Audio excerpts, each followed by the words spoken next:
Europe 1, 7h42.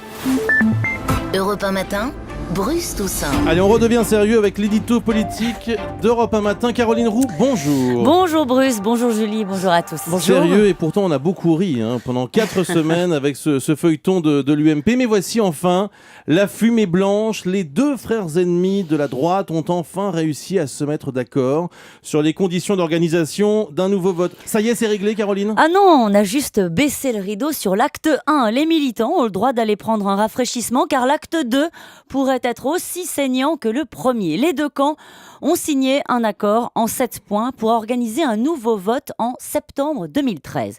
Une direction collégiale qui consiste surtout à mettre un filloniste derrière chaque copéiste.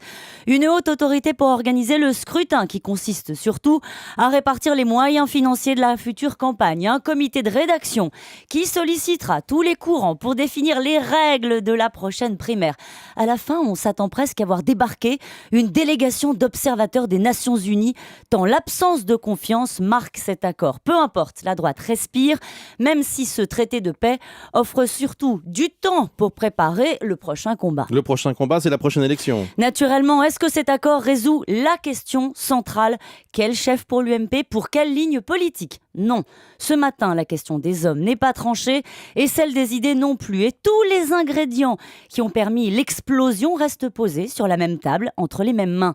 Le parti ne produira pas une idée pendant 9 mois, ne tranchera pas les raisons de la défaite. Ce nouveau scrutin va libérer l'ambition de tous ceux qui ne voulaient pas du duel et qui vont ajouter la cacophonie à la haine recuite. On va créer des vocations de figures tutélaires qui vont prendre de la hauteur et proposer de signer la paix des braves sur leur nom en septembre prochain. Au fond, tout n'a jamais été aussi ouvert. Avec cet accord, Jean-François Copé et François Fillon tentent de sauver leur personnage de ce bras de fer mortifère. Mais le parti va rester, lui, plongé dans l'incertitude et la sidération de l'après-crise. Tiens, justement, Fillon, Copé, qui a gagné ?